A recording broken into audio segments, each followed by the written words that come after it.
All right, welcome folks, good afternoon. Welcome to everybody both in person and online. I hear good things about the number of folks that we have watching online, so thank you to everybody for tuning in. My name is James Quintero. I'm the director of the Government for the People campaign at the Texas Public Policy Foundation. And I can always count on the Lennons. The campaign's mission is really to prevent the abuse of power and to hold government accountable. And as you can imagine, we have a whole robust agenda in front of us for this legislative session. But even though we have a lot of items, I can easily say that ending taxpayer-funded lobbying is our #1 priority, not just for my campaign, but at the foundation.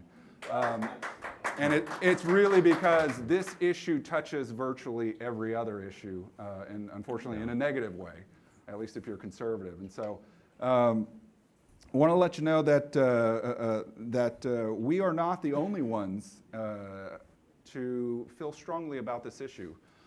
We now have a fairly good set of polls suggesting the overwhelming majority of the public is opposed to taxpayer-funded lobbying. I'll just highlight two real quickly. Of course, there was a supermajority poll of sorts conducted during the March Republican primary, where 94% of Republican primary voters in Texas supported a ballot proposition that would ban the practice of taxpayer-funded lobbying.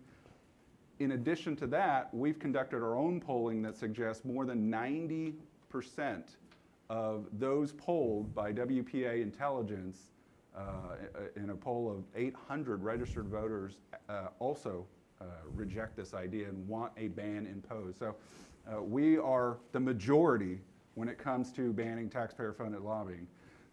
And so not only is the foundation opposed to it, but we also have a lot of really great, smart people who are working very passionately on this issue.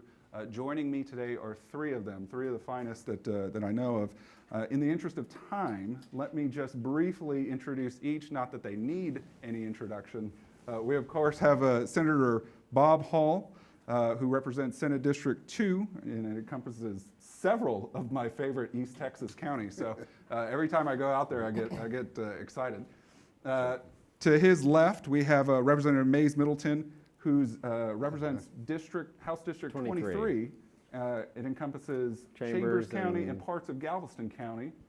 And then to Representative Middleton's left, we have one of my longtime comrades, Sam Sheets, who is now the policy director over at the Americans for Prosperity Texas Division. So thank you, gentlemen, for joining us today. Thank you. And so before we begin, I hear we have a bit of an update on an amendment to the rules. Representative Middleton, do you want to kind of bring the audience up to speed what all transpired there? Yeah, so the Capitol is the people's building, and this government belongs to all 29 million Texans. And I've been very disturbed by some of the things that I've heard about people feeling like their voice hasn't been heard. I mean, over the last 9 months since March, so many of us feel like our voice hasn't been heard. Where is our voice for our freedoms? This is Texas. And so I offered an amendment today to clarify that Chapter 305 lobbyists are not allowed, not just on the House floor, but all the adjoining rooms. So the back hallway, the Speaker's office, the Members' Lounge, the Speaker's staff office, the third floor, back hall. I mean, that's the message we've got to send. I mean, that's basic. Look, I mean, if we're going to talk about members voting from the back hall, you better be sure there aren't lobbyists there. How do we know they're not voting for them? So I offered that amendment. Unfortunately, it didn't make it. But, at the end of the day, we've got to stand up for everyone's voice. And the less power the lobby has, the more power you have. And that's how Austin works, right? Because everything we need to do, and I know Senator Hall is right there alongside me, arm in arm. We're empowering the people of Texas to make their voice heard. Absolutely. Well said, Representative. And let me just recognize the two legislators on stage for their efforts last session. I've been doing this a little while now. Never before in my time have I seen a bill to end taxpayer-funded lobbying make it as far as it did during for the last legislative session. These two did an absolutely Herculean job moving that bill forward and actually forcing a robust debate. And so thank you guys for your efforts. And it's because of your commitment to this issue that I feel like we are well positioned for this legislative session. Senator Hall, one of the things that I thought the legislature did well last session was to create some new disclosure requirements, giving the public access to some new information. Can you tell us a little bit about that? Yes, and it's one of the things that the lobbyists lobbied very hard against. It was the disclosure where we're now having at least that was kind of like a fallback position that we had in a separate bill that was going to require local entities where they're spending money on lobbyists to make that available to the people. So it falls within the area of transparency. That's one of the things that I know that Mays and I have been adamant about, is that this is the government of the people and by the people is not a trite statement. It's real. Mm-hmm. And without that, we don't have the government we're supposed to have. Mm-hmm. And so if you don't know what's going on, and when you have government acting where it's hidden, it's you can't see what's there, such things as like bond elections, where they'll come up with some really cute, pretty title for it, and maybe put one or two things in there that you think are just, oh, that's wonderful, I'd love to have that. And then behind it's a bunch of garbage that you wouldn't pay for, with your neighbor's money. In the bill and get it passed. So we're actually, as an alternative to stopping some, that was just all part of it. Now I follow you on Twitter, Representative Middleton, and I pester Andrew all the time.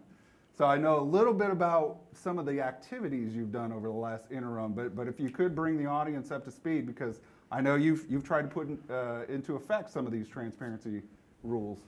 Well, we have. So it was funny on the mic last session, when I was talking about this bill, it was Senate Bill 29 on the floor at the time.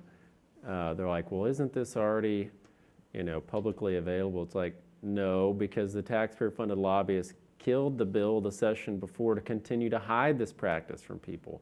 They don't want you to know about it, frankly, because they're embarrassed about it. So most of the elected officials that I've seen that are against the ban on taxpayer-funded lobbying, they won't identify that position.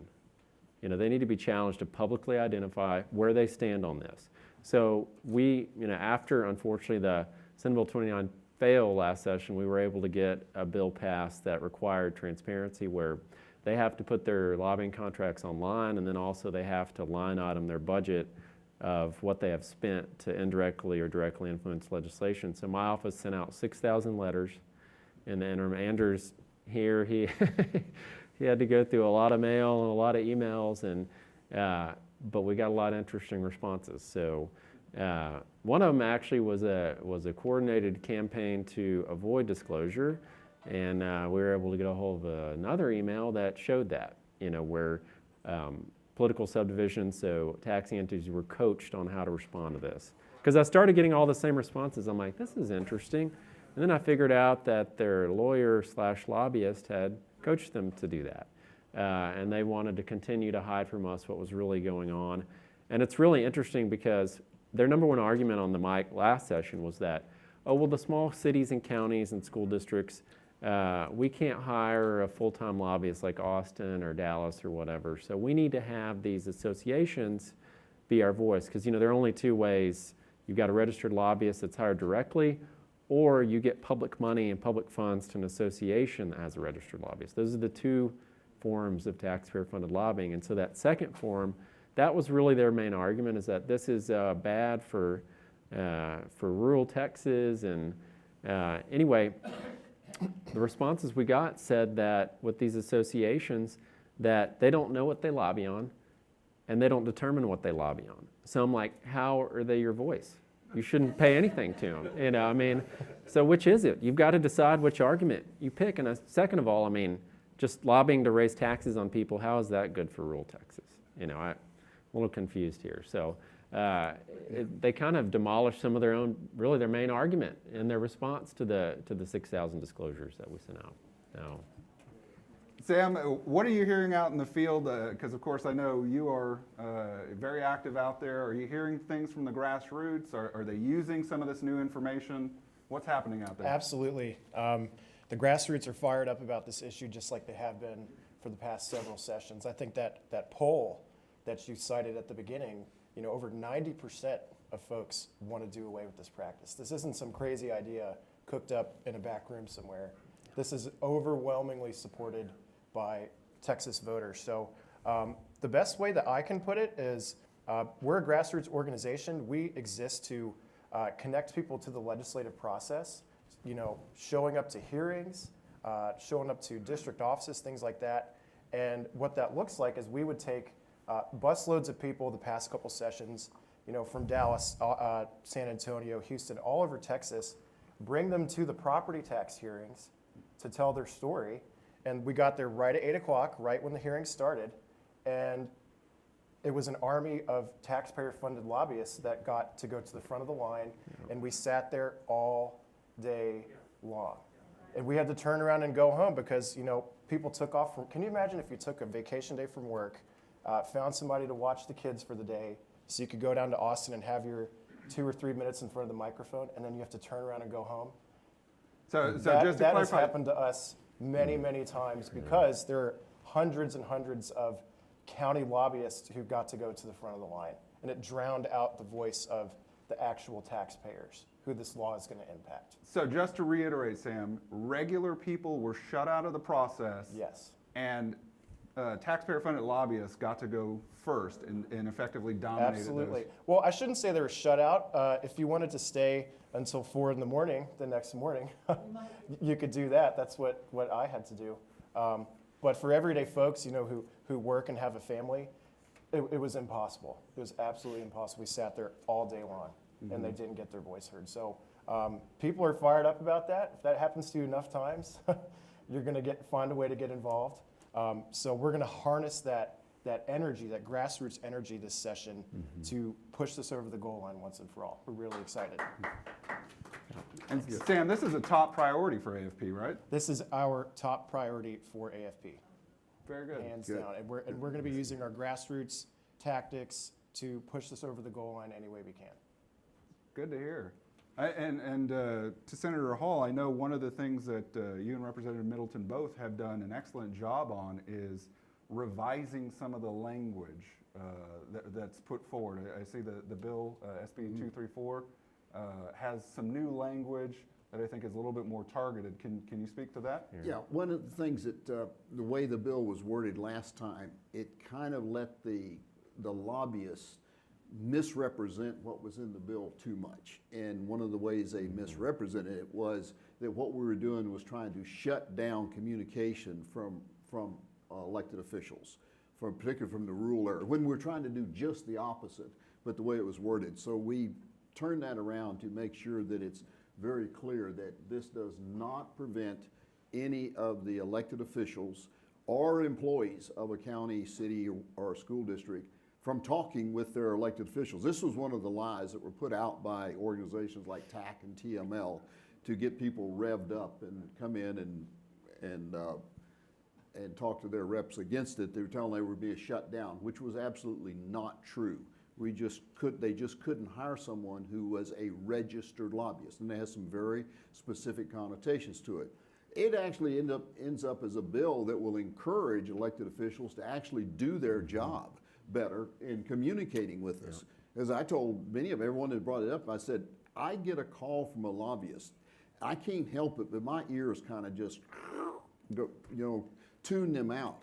But if I get a call from or a visit from a city councilman, a county commissioner, a school superintendent, or their representative, I sit and listen to them because I know they're coming to talk to me about their problem.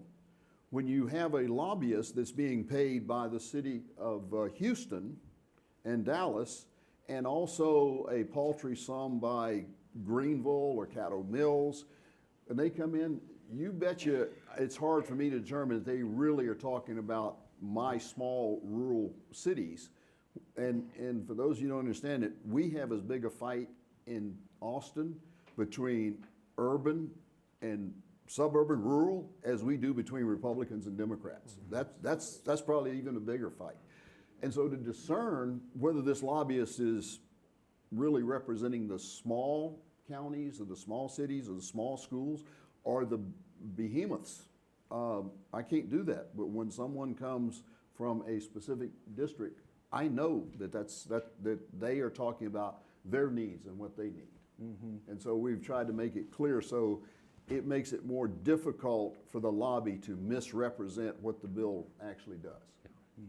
Representative, do you feel that the language kind of addresses some of those misrepresentations from the last session? Yeah, that was really the biggest issue is the language was, directly or indirectly influenced. That was kind of ambiguous, right? So now we've clarified it to say Chapter 305 registered lobbyists. You can't directly hire them, contract with them, or you can't pay public money to an association that represents taxing entities or government entities, so political subdivisions that has a registered lobbyist. So that fixes the lies about, oh, this will silence the PTA, or this will, all these crazy things that they've thrown out. Now they're still lying actually and saying that this will restrict your ability to go to Austin, which, why do we need a middleman?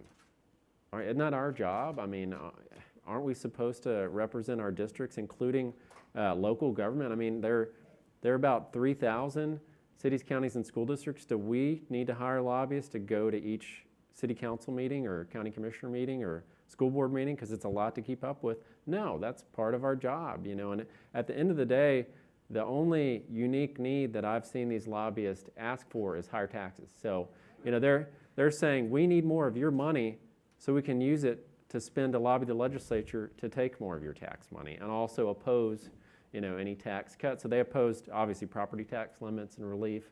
They also opposed the ban on a state income tax. In other words, they want a state income tax. And then you go all the way down the line, like, the city of Austin is using their taxpayer-funded lobbyists to try to repeal voter ID. They're against election integrity. So, I've yet to see a unique need that they represent because, I've got a coastal district. It's Chambers and Galveston County are on the water. And, obviously, like windstorm insurance is a big deal. We had a big reform bill in that last session. It's not just our area, it's all up and down the coast. And guess who didn't show up? The taxpayer-funded lobbyist.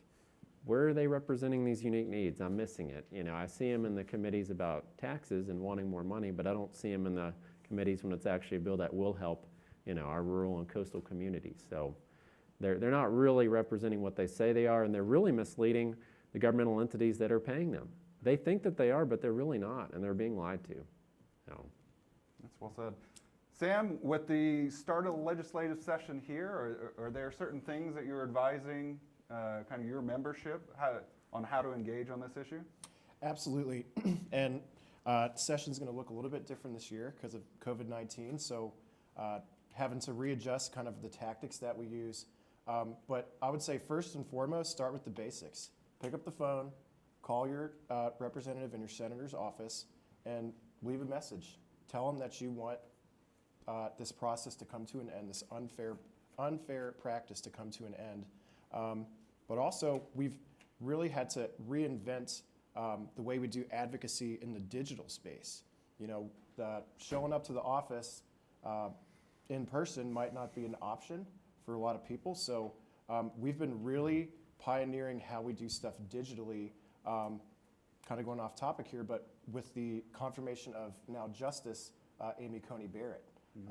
We pioneered some of these digital contactor legislator tools, and in a very, very short amount of time, 3 or 4 weeks, in the middle of an election, by the way, we had plenty of election stuff to do, we were able to flood the congressional offices in the Senate with over 800,000 messages, phone calls, text messages, snail mail, just this avalanche of constituent contact. That's what we bring to the table. So we kind of guinea pigged it on the Amy Coney Barrett confirmation stuff, learned a few things, what works, what doesn't work, and we're going to employ that same stuff that we found here in Texas. And excited to get started. That's great, Sam. Great to hear. You know, one of the things that never ceases to amaze me is how the left attempts to frame and or reframe a debate, especially in on a contentious issue. And one of the things that I've noticed about this debate is they've tried to frame it as community censorship. I've seen that that phrase thrown around quite a bit. Do y'all want to opine on that particular framing device? Well, it's kind of what the left does when they can't deal with facts and the truth, is that they will go with the emotional argument. And that's what they have done it all the way around in this, because in reality, what these lobbyists are opposing are bills that we have that are going to protect liberties, protect your tax increases, protect businesses from additional regulations. I mean, you just go down the list that, your state government is the original government. It's the state that actually established the federal government and gave it permission to have oversight of the states, and then the states turned around and created subdivisions, which are counties and cities and municipalities and school districts, all come under the authority of the state. So we have at this level the primary job of protecting liberty, protecting property rights, fiscal responsibility to keep spending to a minimum. And those things that we try to do at that level, the lobby doesn't like that, because they make more money off of local spending and where they can have money being spent for stuff that really isn't needed out there.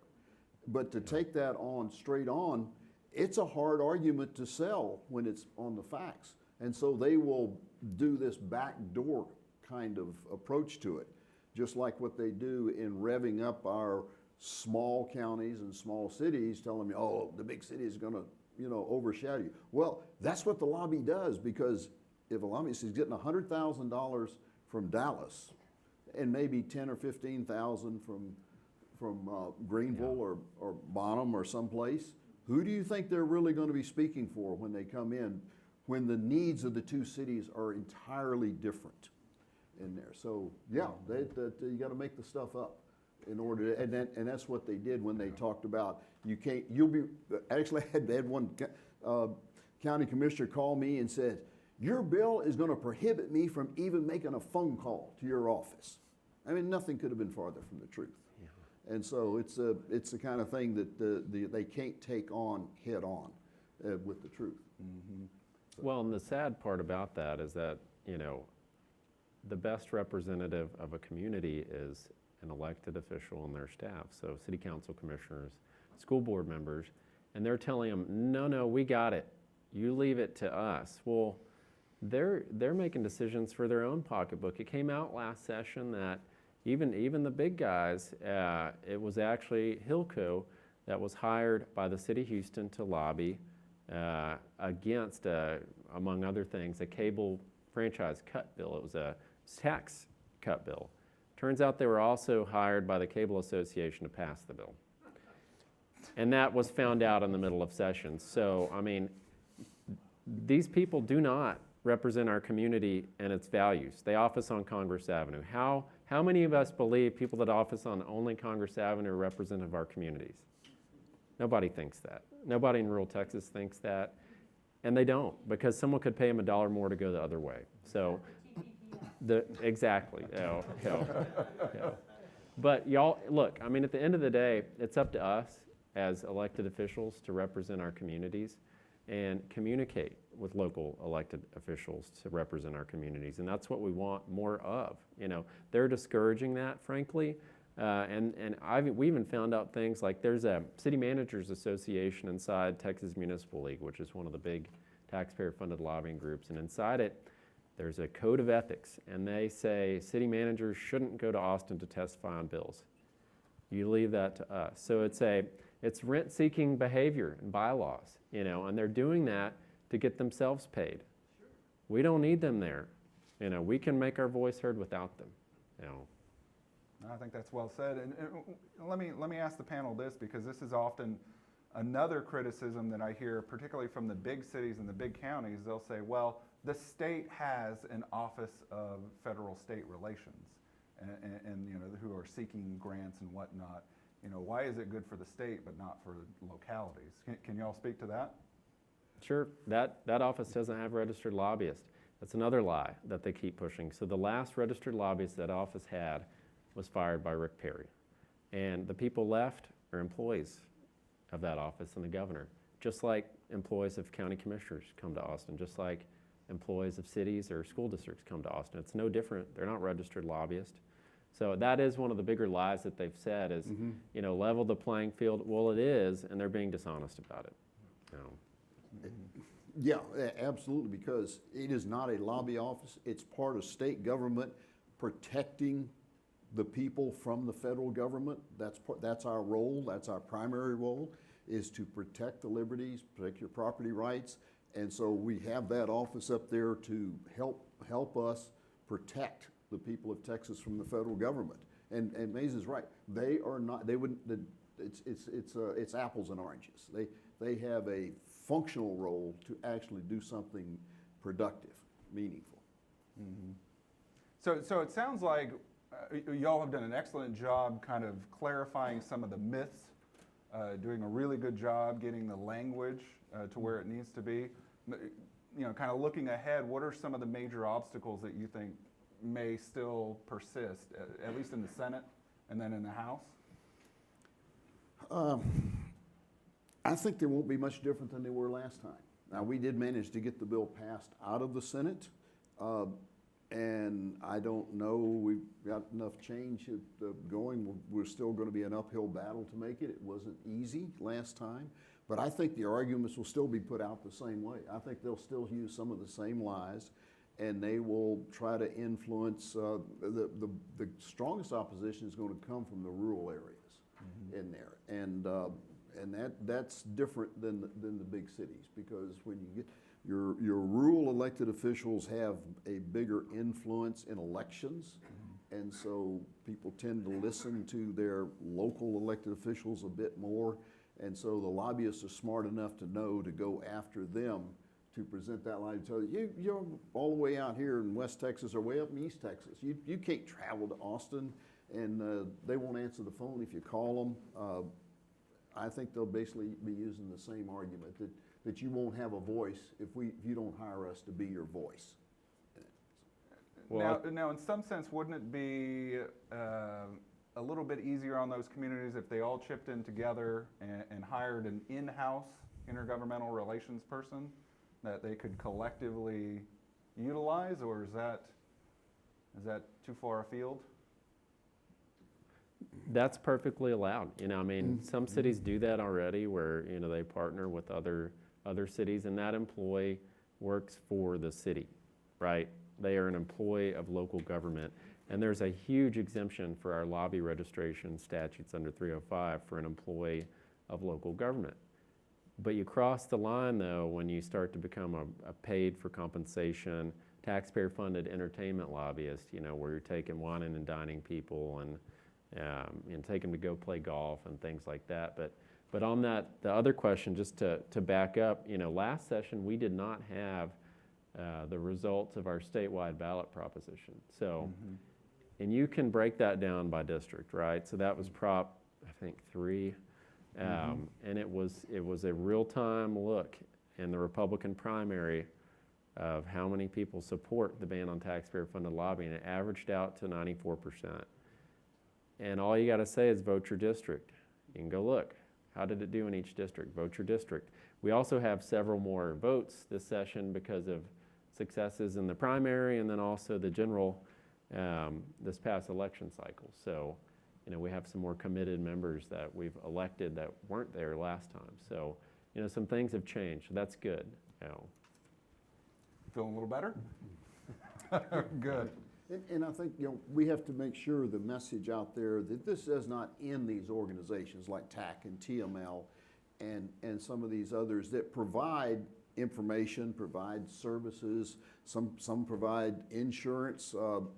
They do have a function, and that won't affect any of that at all. And that's one of the lies that they told, is this would make all these agencies, organizations go away, and they wouldn't be able to get any information. They wouldn't understand stuff. They still can do that. They can still do a bill analysis and send their opinion to the cities and counties. That doesn't stop that from happening at all, even though quite often they will do an analysis that misrepresents the bill. Well, we can't get it all, but it will still allow them to do that, still allow them to get pamphlets made, to get training done, and all this other stuff. It just will end the use of registered lobbyists to come down here and lobby against the stuff we're trying to do to protect the people. Sam, I'm curious to hear what you're hearing on the ground. You know, as you approach the average Texan, is this an issue that you find they know about? Does it resonate? Yeah. Absolutely. People know about this issue. I think at the end of the day, it's really easy to boil down, is that this money that pays these lobbyists comes from somewhere. It comes from the taxpayers, and the taxpayers are hurting right now. COVID-19 devastated our economy. Budgets are tight for everybody.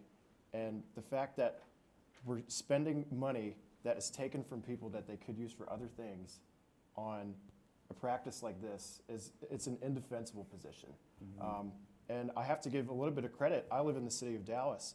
Our mayor, former Representative Johnson, got to give him credit when COVID-19 was devastating, the tax returns coming in. He said, you know what, the city of Dallas is spending way too much. We have people on the payroll making $500,000–600,000 a year. He saw this as an opportunity to downsize local government, starting at the city level. And that says nothing about the fact that many cities and counties use COVID-19 as a loophole to get around property tax reform. So there are encouraging signs out there, but at the end of the day, people's budgets are tight right now. Why take this money away from them to spend it to lobby against their interests? It makes no sense. I think that's exactly right, Sam.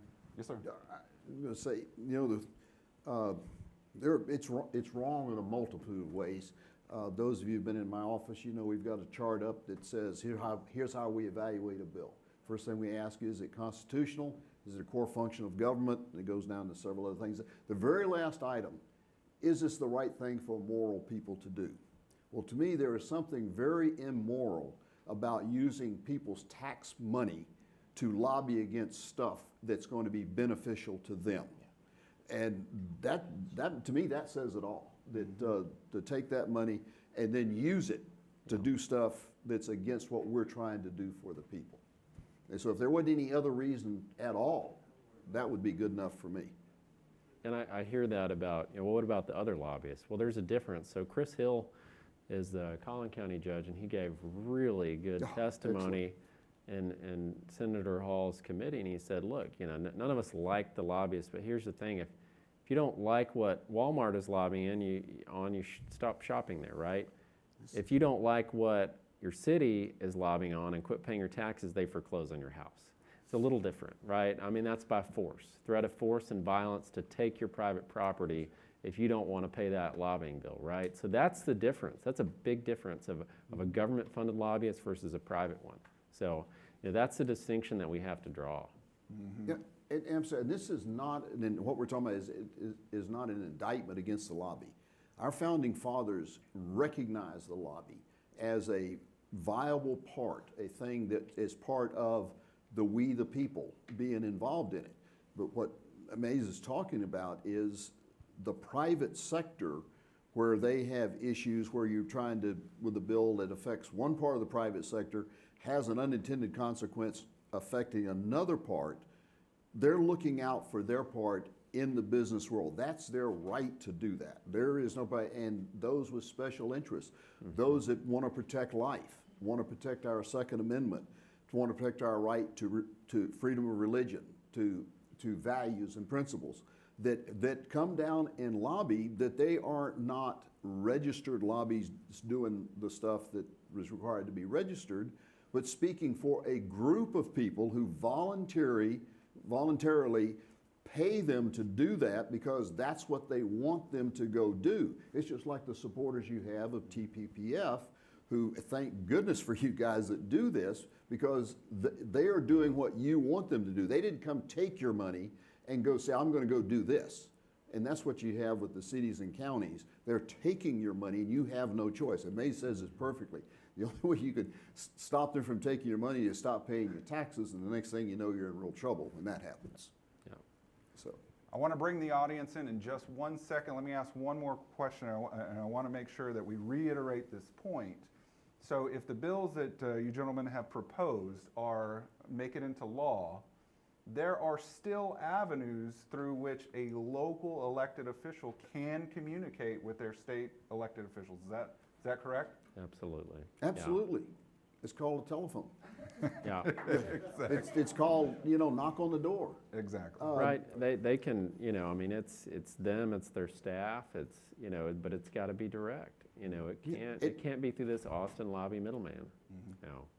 And we have elected officials out there that know how to do that.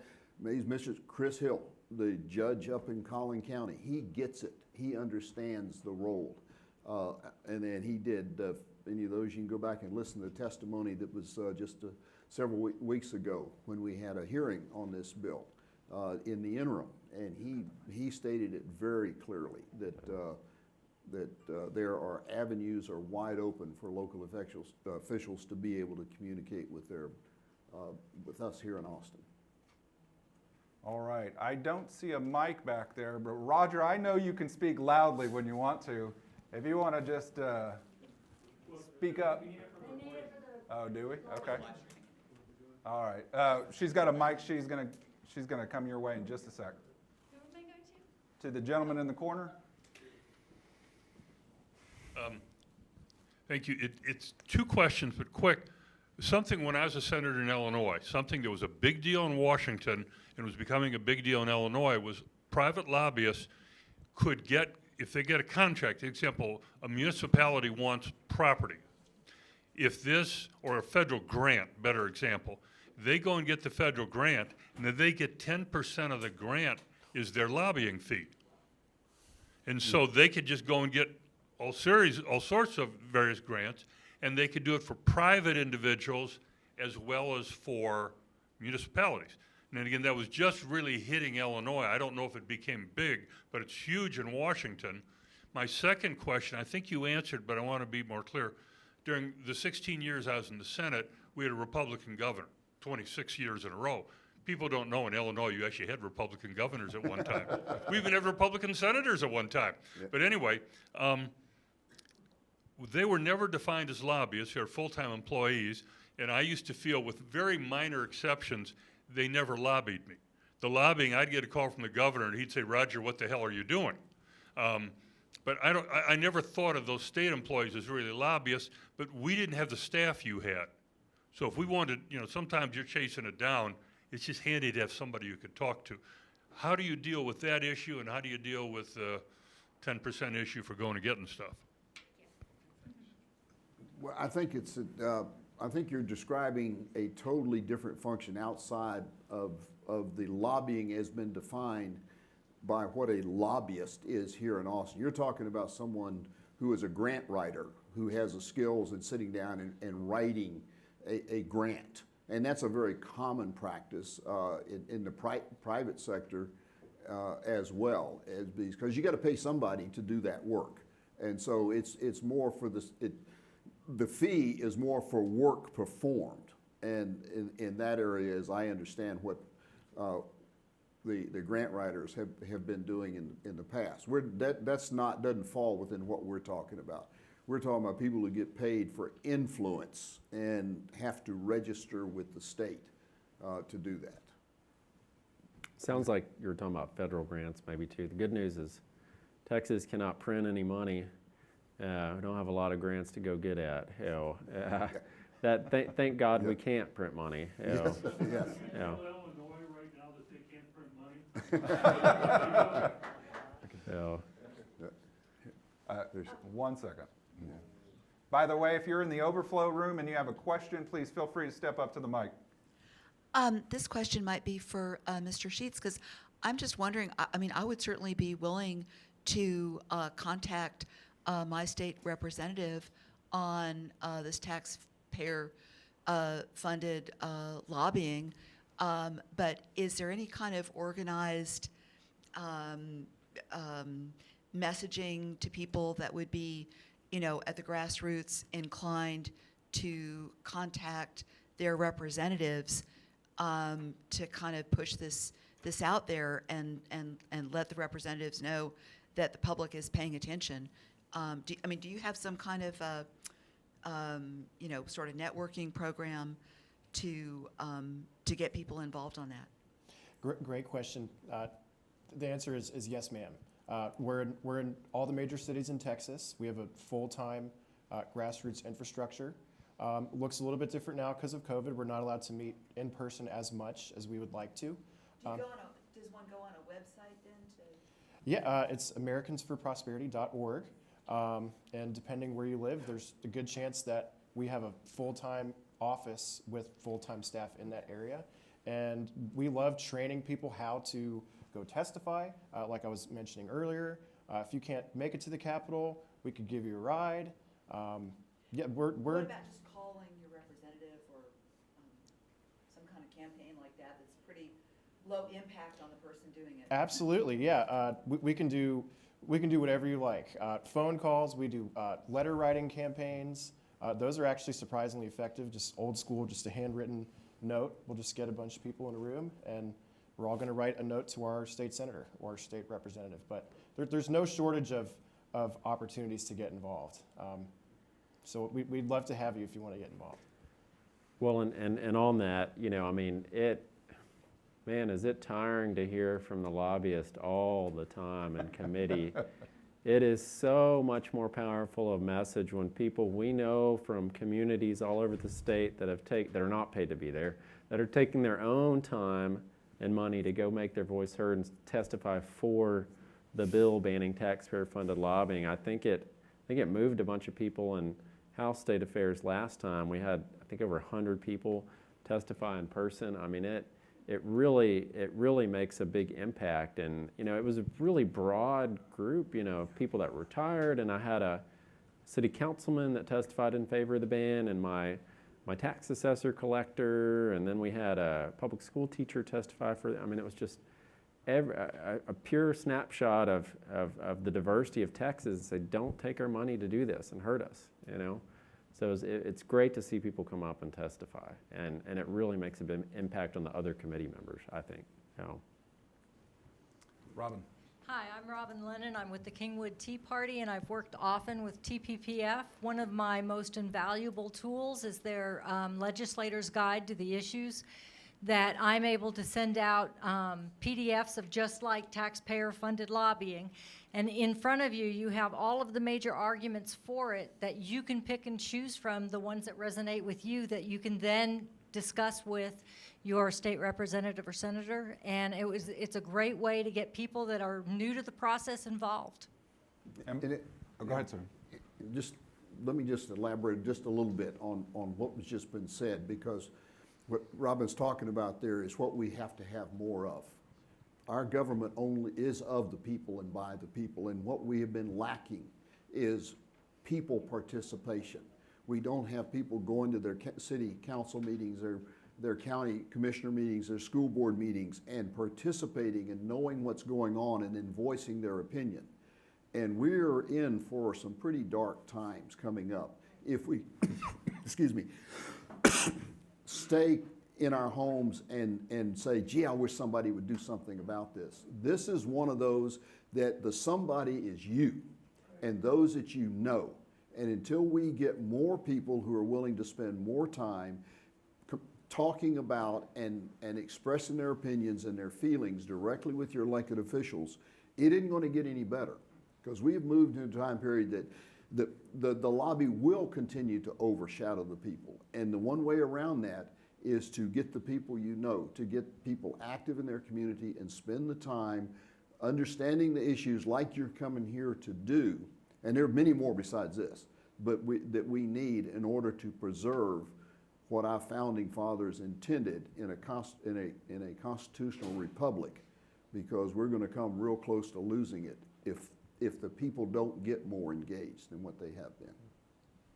Well said. Yes, sir. Hi, Jeff McManus here. As a follow-up to AFP's comment about taking a busload of people up there and unloading them, they get in line, and then the lobbyists just walk in front and get in front. Yes. So as a follow-up here, you're saying, hey, fellas, come on up and talk to me. Let's see you witness in front of these hearings. But then we're informed that when we do go up there, we're going to be treated as second-class citizens.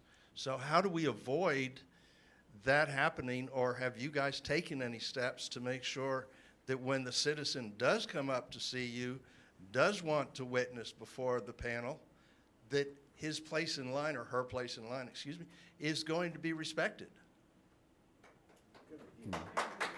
Well, so the good news is last time and this time, but because we don't have committee appointments yet, but last time the House Chair of State Affairs was a big supporter of the bill, and he made sure to accommodate anyone that had to go home early or could only be there for a little while. He joint authored it. He voted it out 5 times of House State Affairs. Had a lot of issues, but he voted for it 5 times, voted out of committee 5 times. So, and I know the Senate is very much, you don't have to have an interim hearing on a bill. You don't have to do, or an issue. You don't have to do that. The Senate chose to do that. So, I don't see that happening at all, because we've had so many supportive people on property taxes. Yeah, I guess I wasn't there for that, but Well, I'd say there's more ways than just the hearings. I mean, yes, those are important, and I don't know what it's going to be like in this session with what we have and the limitations of travel and people showing up. But your communication directly with your rep and your senator in your district by a number of people is as effective or more effective than coming to the hearing. Yes, they are important, but a one-on-one of many of you talking to your rep and talking to your senator about this issue is probably, in my opinion, the most effective thing that you can do. And so that takes it out of the committee hearing and gives you more latitude in finding a time to come down here or get with them when they're back in the district. But and that chairman of that committee is now our speaker, Dade Phelan. So. Yeah. I would just add to the senator's point. Very pro-taxpayer. No, not that one. So, I think you're thinking of the old House committee and maybe the 2017 special session where property tax limits failed. No, I think that was in the special in 2017. No. I would just add to Senator Hall's point. Something that we've been experimenting with and have had a lot of success with is, call the Capitol office, but don't forget about the district office too. Because the Capitol, they're dealing with, well, maybe not anymore, but hundreds of people every single day. Don't forget about the district office. Even if you can't go in person, get 3 or 4 of your friends and do a virtual thing. Do a Zoom, do a Teams, do a FaceTime, whatever you can, because it needs to be a 2-pronged attack at the Capitol and in the district, so that there's nowhere to run away from this issue. Mm-hmm. Mm-hmm. Sir? So I understand that this hit the legislature in 2019 and it failed. So what did we learn from that? What was the primary objections that overcame and it failed? And even though we had both houses, sometimes as a layperson, I run my business every day, and then I go to a meeting, I get excited about an issue, but I don't know the depth of the issue. I don't know the other side of the issue. I know I'm supposed to be against it, but I don't know exactly why they're for it, why the school districts and cities and so forth are for it, and what was the primary reason we lost this last time around? I think the bill itself was, it was long, it was a little confusing because we used term indirectly or directly influencing legislation. Well, what is indirectly? What does that mean? Bills fail a lot of times, conservative bills, when there's confusion over it. And when it's already controversial, you got, not Senator Hall and I, but there's legislators that they get pulled by both sides and they fall on the wrong side of it, and that helps that happen when it's confusing in the language. So it could have been drafted better. The reason why we did that is because it was already in the code. So there is a section of the code right now that prohibits counties from directly or indirectly attempting to influence legislation through fees, but they get around that. And Peggy Venable, the old AFP president, sued, I believe, Williamson County, and she won. So what happened was Texas Association of Counties then stopped using their dues or fees for lobbying and started using, I think, their insurance sales, because they sell insurance, to pay for their lobbyists. So that's why there's another fix in the bill that says public money can't go to the associations. We got hung up on the dues or fees thing too last time. So, I mean, that's the first time actually that bill, I think, has ever gotten a hearing, and it passed the Senate thanks to Senator Hall and Lieutenant Governor's hard work, and died in the House, by 58 yes votes, 18 short, unfortunately. Yeah, you had a mixture of some of the language in there that they could exploit and use that, and then they mounted a tremendous lobbying effort against the bill with that. So it was a huge wave of it. So. And a bunch of lies. Yeah. A lot of lies. It was pretty unbelievable. One of the craziest things I saw was the most contrived, ridiculous left-wing argument I've ever seen, where the people have rights. We form the government. The government doesn't have rights. Our rights are from God, invested in the people that make up government. And the argument against it was that it was unconstitutional because the rights of the people impute on the government. Well, thank goodness our court system doesn't agree with that, because we would really be in trouble. Have there been any other states that have been effective in this getting rid of taxpayer-funded lobbyists? We're the first. So we're the first that's had a bill get that far. Other states have addressed the state agency issue, which is already actually in our law. So right now it's a $100,000 fine if a state agency lobbies. I'd love that to be $1 million or more. But that's been in the law a long time in Texas. And you've seen things like that pass recently in other states. Well, that's not really what we're dealing with and the issue that we're dealing with. We're talking about political subdivisions of the state that levy a tax. And we're really the leader on this, Texas is, for the whole country. And Representative, one of the reasons why it may have an outsized importance here as compared to other states is just the sheer number of local governmental entities here in Texas. I believe we're second in the nation in terms of just the number of local governments. Yeah. Mm-hmm. Thank you. I'm trying to operationalize this for myself. And Bob and Mays, I wish you guys represented me in the Capitol there. But the ones that do, I've written emails to them in the past that have gone unnoticed. Would it be helpful for me to get on their calendars and encourage my friends to start clogging up their calendars with meetings? Is that? Absolutely. Absolutely. That's the thing is we get a lot of emails, we get a lot of phone calls, but everybody, I don't know any rep or whether I don't agree with a lot of their positions, but I think all want to listen to their constituents and the people they're supposed to represent. So it makes a big difference, I think, when someone sits there face to face and is like, explain your position, why are you for or against this? It really has an impact, I think. So absolutely. And some people, I have to admit, they don't want phone calls. They don't like to have it. I will tell you that our policy has been, I had rather have someone call my office with a difference of opinion. I don't say a disagreement. It's a different viewpoint, because we all have a viewpoint on it. With a different viewpoint on an issue, because at least I'm hearing something that's not in the echo chamber, and I have an opportunity to learn from it. And so I look at the phone calls coming to my office here, and the staff the same way is there something in this bill we're missing? and sometimes you have to be careful to filter out the lies that are being told. And I could tell you all kinds of stories about those. But I welcome these calls that says, have you considered what paragraph 14 in this bill will do to us? And then so I encourage you to call, because there are many other legislators who do have that same attitude. Some, not all, but some do. Yes, sir. Quick question. Is this a partisan issue? And if so, why? And if not, what will preclude the bill from passing?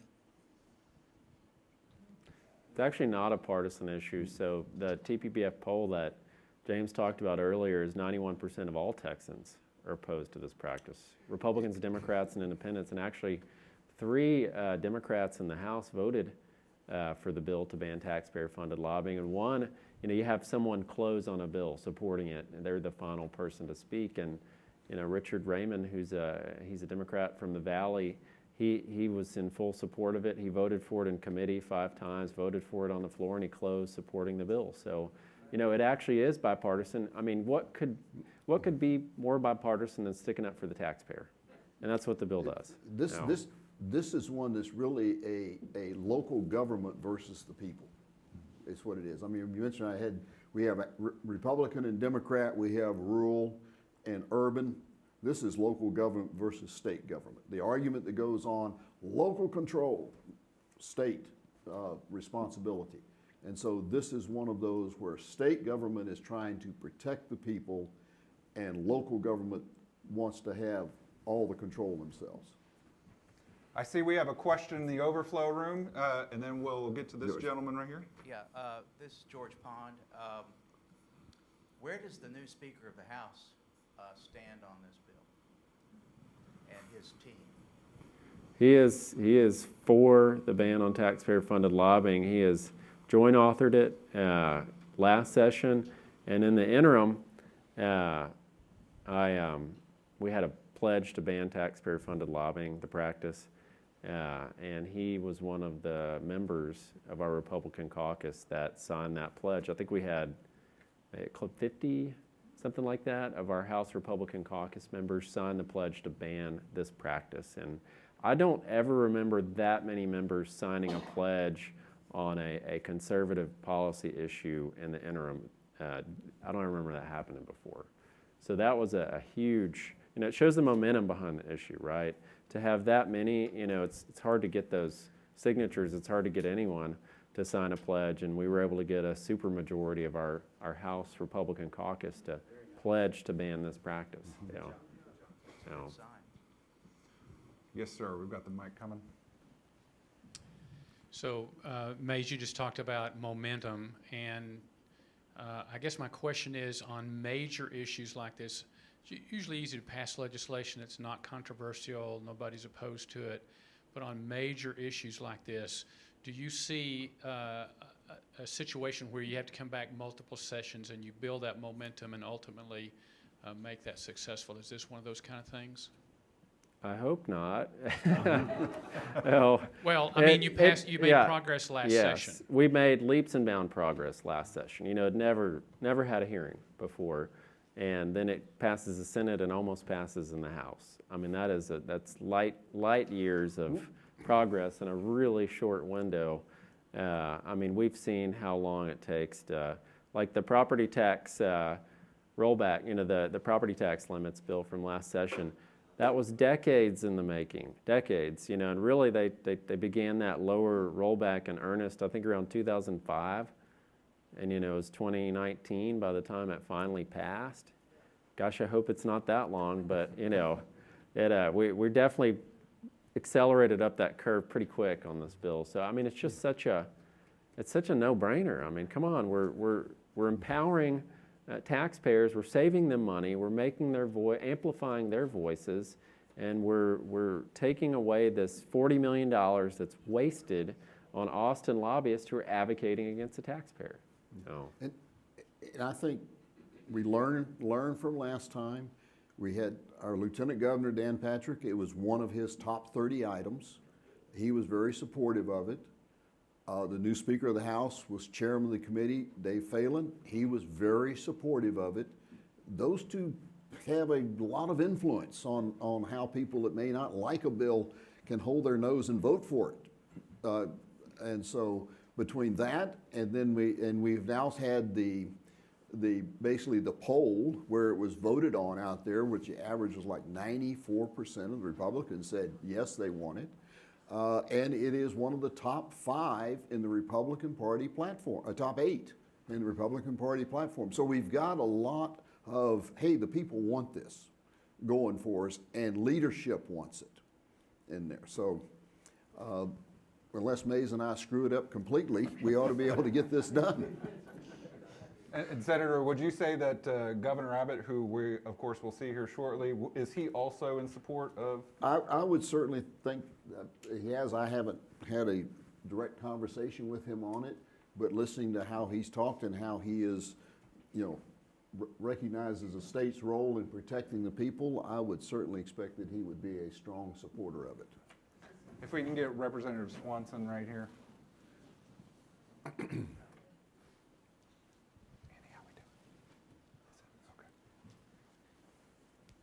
Thank you.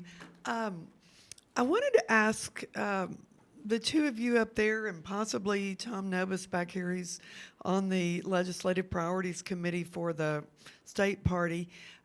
Where can people go to find the breakdown of how a particular state rep district or state senate district voted? Because I think that that's so important for everybody to be able to go to their person and anybody else they're talking to and go, yours was 97, or just to be able to show that is such a big, big deal. And I also want to say to everybody how it really helps to put the pressure on early. Like, it's not even early now. You're almost late. Like, we need an outpouring from the grassroots on this issue and anything else you want done. There's a lot of pressure from the other side of the chamber that doesn't really want to meet much and get. That's what we're hearing from the Senate side. Mm-hmm. We need y'all pushing and going, we didn't do all this work and donate to get y'all, for y'all to just not do much. But the House side needs to hear that too. Like, we will be furious if y'all don't get this done. So now's the time to be putting that pressure on, because rules are being, yes, we did the rules today, but they can be adjusted. Like, they're looking at, are we going to let each person have one bill? Or are we going to throw it wide open and make sure things happen? Everything is being decided right now. You've got to put the pressure on now. That means to your rep, your senator, but your lieutenant governor, the speaker, the governor, they've all got to hear from you right now. Yeah, Valerie makes a very, very good point there. Last session, 1,500, 1,300 bills passed. That's not going to happen this time. And so it's going to be far fewer than that. And so our fight right now is not just, is it going to pass? Is it going to be one of those that gets a hearing? And I would hope, with it being in the top 8 priority of the Republican Party, that it would be there. But it will help if you guys will let leadership know that you truly are interested in it, being one of the bills that does get passed. And what about a place that they can go and look and see, have it, the breakdown on the Republican primary thing, have it broken down by House district and by Senate district? I think that should be on the Secretary of State's elections website for the last primary, because that's. Can y'all get that on the party website? Okay, Tom will get it done. Okay. And very good. Folks, I'm starting to get dirty primary. looks from the back, so I think we're going to have to leave it there, but please help me thank this wonderful panel. Thank you guys. Thank you.